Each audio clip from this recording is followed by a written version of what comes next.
Okay, for these two chapters, I'm going to kind of run right one into the next. In my world, motivation and emotion go together. So I'm going to go ahead and run them into each other. I'll divide it up so that emotion shows up in another segment, but I just want to warn you that I have them sort of lumped together in my PowerPoints. So we're going to talk about motivation, and then we're going to talk about emotion as our second set. Okay, what is a motivation? A motivation is a need or a desire that energizes our behavior and directs it towards a goal. So if you think about it, that explains a lot of things, right? A need or desire that energizes our behavior and directs it toward a goal. I thought I'd give us an example of Aaron Ralston. You guys might have seen the movie that he was based on his life or saw him on TV. He's the guy who was in one of those slot canyons in Arizona, and the boulder fell down and pinned his arm, and he ultimately had to cut his own arm off to get free. What motivated him? Well, we have what motivated him. Well, we've got a couple of things to talk about with regard to what are we talking about as far as motivated. He was motivated to live. He was motivated to cut off his own arm. You know, there are a lot of things that were motivating him. What motivated him to cut off his arm? Why did he ultimately take that step and cut off his arm? Was he just so hungry that he realized that he couldn't take it anymore, and he was more motivated to satisfy his hunger than he was to maintain his own personal safety with, regard to his arm, possibly causing him to bleed to death? Was he just so motivated to live that he was willing to do something that most of us can't wrap our minds around, using a pocket knife to cut off your own arm? Is it like the evolutionary psychologists say, that really it's not about the need to just survive yourself, but also the need to want to get your genes into the future so that your genes can carry on? What is it? He says all of those things motivated him, and that he just wanted to live. But let's talk about some of the theories that explain what motivates us. Let's talk about hunger as a motivation. So we've got low blood sugar, which leads our stomach to start to growl, which is your stomach lining rubbing against itself, right? Hunger, low blood sugar can also lead to lightheadedness that makes you feel like, I better get some food in my stomach, right? That's going to push you, those sensations are going to push you towards finding something to eat. Nice, healthy apple. Yay. Let's say just ate lunch. You are not hungry. You've got a full belly. But then you see something, that was on the dessert table as you're walking out of the restaurant. You're like, oh yeah. Or maybe you're at a party. And so even though you just ate a really good meal and you're completely full, here comes the birthday cake. And it's a good one because you know where they got it from, or that you know that your aunt's a great baker and made this awesome cake, and you're like, oh, I'm stuffed, but I have to have some. Or everybody else around you is eating, so you go, well, I guess I could eat. Yeah, I'll have some.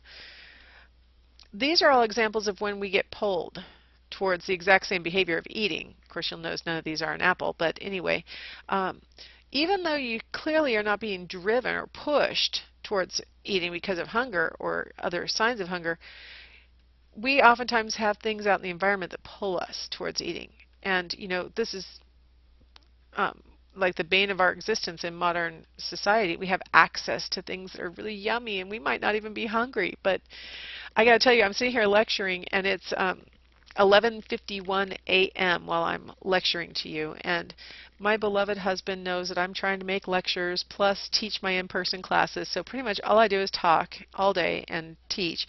So he's such a sweetie pie, and I have a crazy schedule. I teach a 7:30 a.m. class, come home, teach these online lectures, and then I have a 5:30 p.m. class to go back to tonight. So he's such a sweetie pie, he's making me lunch. And I wasn't that hungry. I sat down and I said, I'm going to do an hour worth of lectures, no problem. Between lectures, I just got a whiff of whatever he's making for lunch, and I got to tell you what, I am pulled to, now I'm having symptoms of hunger that are going to push me in a second, like this is my last lecture today because I'm going to go down and eat whatever that is he's making, right? That's what, is our little confound in life, is that sometimes we eat purely to fuel ourselves. right? Purely because we have symptoms that are pushing us towards needing to eat. Other times we are pulled towards developing hunger that wasn't there before, or going ahead and not even being hungry but piling in more than we actually need. So that brings up an interesting question. Do instincts direct our behavior like they might do for other animals? An instinct is a fixed pattern of behavior. You notice instincts really dramatically in other animals because they are other animals tend to be more instinctively driven than we are, right? You have the birds that have to migrate when the seasons change. It's not like they say to themselves, you know, I've been longing to visit some warmer climates, so what do you say? You want to go with me? They have to do it. It's a fixed pattern of behavior they have to do. For us humans, we have a little bit more flexibility probably, right? Instincts are not acquired by learning, so we can't say to ourselves, well, we have developed an instinct for spending our winters in Arizona to get away from the Washington, gray that descends in the wintertime. We can't say that now we've developed an instinct. It's a fixed pattern of behavior that is in you. It's encoded in your genes. Your brain is organized to drive you to do that behavior. An example of something that we share with other animals is the need to create a little nest for ourselves. Now, here we have a couple of humans doing some home improvements or something. Our nests do not necessarily look like animals' nests. Birds make nests. Other animals also make nests, right? They make a little bed to sleep in, stuff like that. Their nests are sort of hardwired in them. They have a teeny bit of flexibility. If they find that their normal building material is not available, they might be able to use something else. But humans are very flexible. So yes, we have that instinctual drive to find shelter, but it manifests itself in lots of different ways. Like, maybe here in the Northwest, we have a lot of homes that are built with wood and have, pointy roofs on them, gable ends, things like that. Southwest, where I got my PhD, a lot of adobe buildings, flat roofs. A person from Western Washington, upon landing in Albuquerque, might be surprised to find out that a lot of the homes have bars on the windows. And you might think it's for protecting you from intruders, but in fact it's just decorative. It's part of their architecture. The nests look completely different, even though here we are in the U.S., all the same culture, but go to different regions and you're going to find different styles of housing.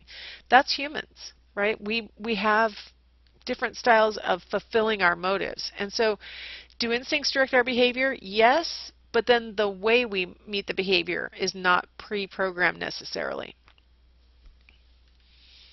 From the evolutionary perspective, we can look at things like child nurturing, right? Here we have a couple of primates nurturing their babies, and it can look very similar. We have certain patterns of behavior that we display today that can be explained through natural selection. Just like any other animal's behavior we could explain as being due to natural selection. But I'm just going to return to that claim that we are more flexible than a lot of other species. Now, not all species are completely instinctual either. I mean, if you look back to how cats came to start living with humans, that's a sign of flexibility, that the cat came up with a strategy of let the human touch me, the human will let me live in their house where there are rodents who come in and try and get their stockpiles of food. It's all a nice symbiotic relationship. That's flexible on the part of the cat to come up with that solution. And there are bird species who have come up with solutions like using a stick to stick into a hole so they can fish out termites or ants or things.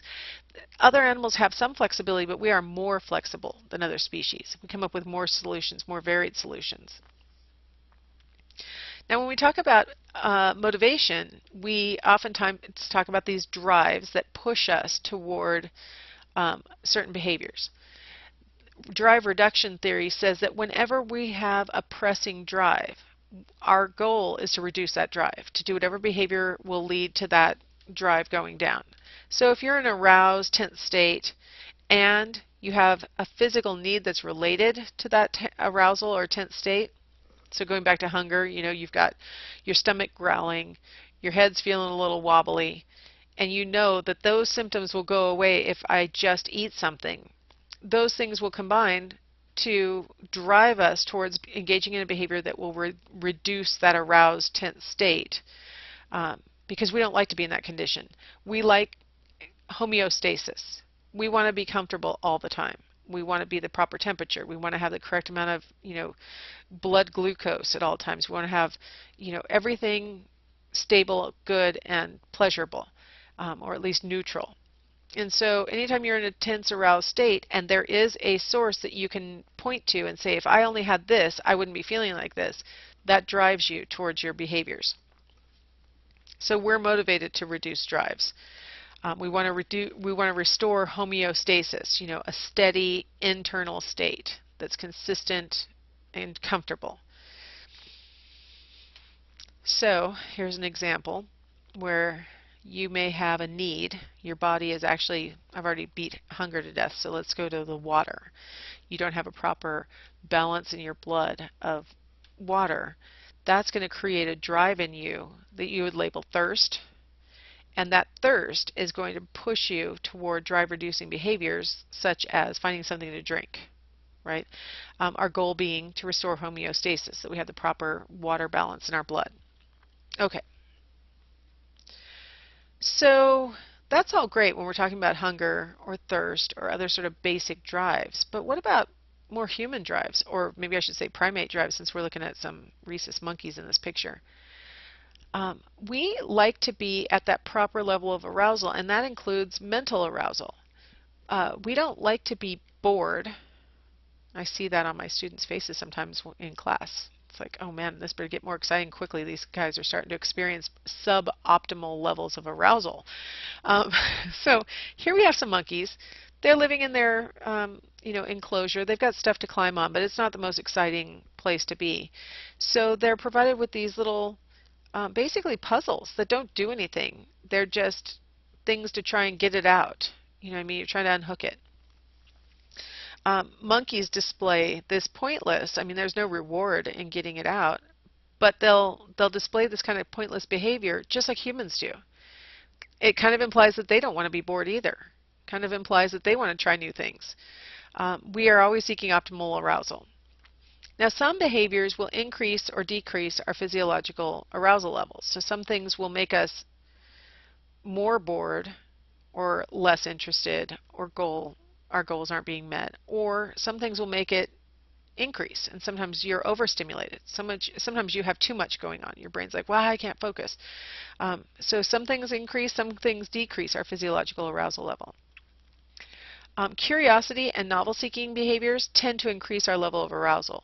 So if you are currently experiencing low levels of arousal, one way to rectify that is to engage in something that fulfills your curiosity, or trying something new, right?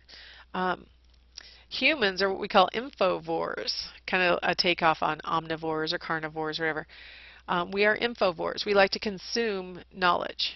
We like to know new things for no purpose. A lot of times we watch documentaries that it does not matter that we watch this, but you know what? We kind of like it that we found that out. I did not know that. We like to know things. And that's one of the things that's kind of neat about humans, is that from the time we're really little, you see this evidence that we want to know stuff.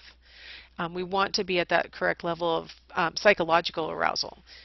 Just like the rhesus monkeys, though. They don't want to be bored either, and neither do rats. When you put rats in a colony, when you put rats in isolation, they display behaviors that kind of imply they're depressed.